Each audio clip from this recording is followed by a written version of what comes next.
The Swedish Academy in Stockholm has awarded this year's Nobel Prize in Literature to the French author Annie Ernaux. Ernaux is a professor of literature as well as a writer. She was born in 1940 and grew up in Normandy.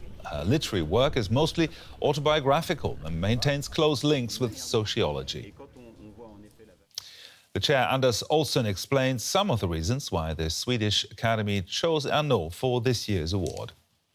Annie Ernaux was born in 1940 and grew up in the little town of Yvetot in Normandy. Her setting was poor but ambitious, and in her oeuvre she consistently explores the experience of a life marked by great disparities regarding gender, language, and class. Her literary work dealing with her class experience and rural background began early as a memory project with the ambition of widening the boundaries of literature beyond fiction in the narrow sense. In its reconstruction of the past, it leans on Marcel Proust's À la recherche du temps perdu, but she guides the search in an entirely new direction. Despite her consciously plain literary style, she declares that she is an, quote, ethnologist of herself, end quote, rather than a writer of fiction.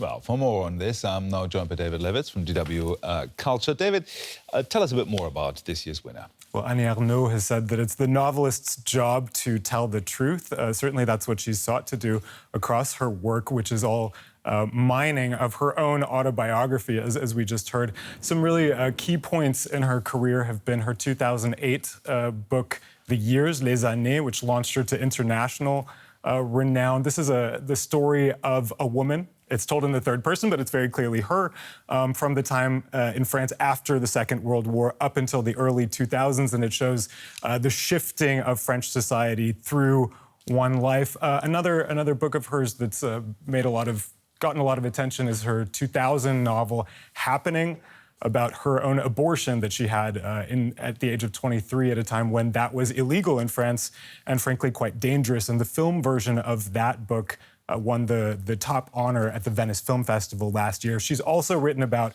her relationship with her parents, her own bout with breast cancer, her mother's death, and her affair with a Russian diplomat. So she mines a lot of very personal details that a lot of authors may write about, but not in such a public and personal way. She's also, by the way, the 17th woman to win the prize and the 17th author from France, the country with the most Nobel Prizes in literature thus far.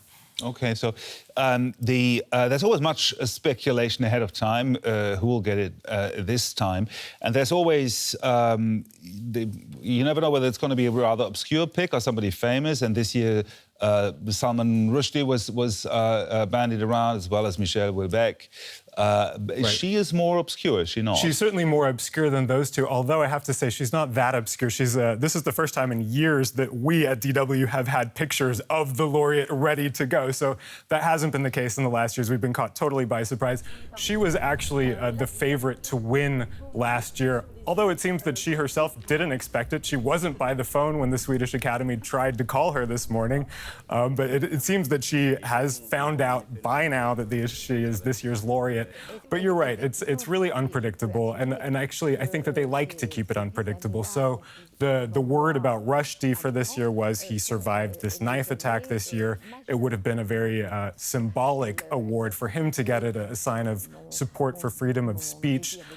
That is true. I personally believe the moment that people start talking that this person's going to get it, you can almost forget it. Okay, very good. Thank you very much. David Levitz, DW Culture.